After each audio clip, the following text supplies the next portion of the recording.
इस वीडियो में हम बात करने वाले हैं कि फ़ोनपे के अंदर हमें बहुत ज़्यादा बार इस तरीके से एक ऑप्शन देखने के लिए मिलता है, व्यू टिकट्स। तो ये व्यू टिकट्स होता क्या है, जैसे हम यहाँ पर खोलते हैं तो ये 9 टिकट्स अवेलेबल होता है।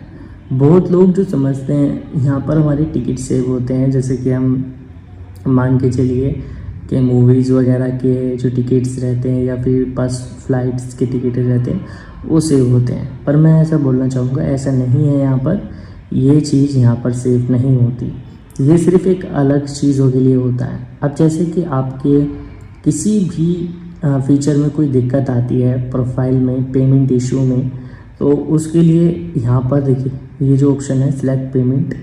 तो जैसे कि यहाँ पर हम फ़ोनपे के कस्टमर से बात करते हैं तो उसके लिए एक टोकन होता है, ठीक है। वो टोकन अगर पेंडिंग होता है, ठीक है, तो उसका हल नहीं मिला है, ठीक है, वो टोकन जो होती है व्यू टिकट्स के अंदर होती है, ठीक है।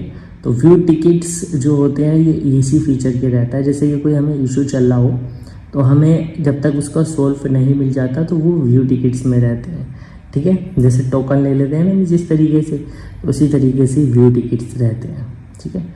अब यहाँ पर पेज भी रहते हैं, जितनी आपको प्रॉब्लम आएगी वो गिनती के हिसाब से बढ़ती रहेगी। अभी फ़िलहाल हमने कोई भी टिकट्स नहीं लगाया है, इसलिए यहाँ पर नो अवेलेबल टिकट्स हैं, ठीक है, क्योंकि ज़रूरत नहीं पड़ती तो इसलिए नहीं आता। लेकिन अगर किसी इशू में रहता है तो आप यहाँ पर टिकट्स लगा सकते हैं, उसमें आपके प्रॉब्लम का सल्यूशन दिया जाएगा, ठीक है। कुछ आर्टिकल्स होते हैं, कुछ वैसे होते हैं, तो उस हिसाब से आपको टिकट्स वगैरह अवेलेबल होते हैं। तो अगर यहाँ पर आपको पता चल गया हो कि व्यू टिकट्स क्या हैं तो वीडियो को लाइक कर दीजिएगा और चैनल को सब्सक्राइब भी कर दीजिएगा।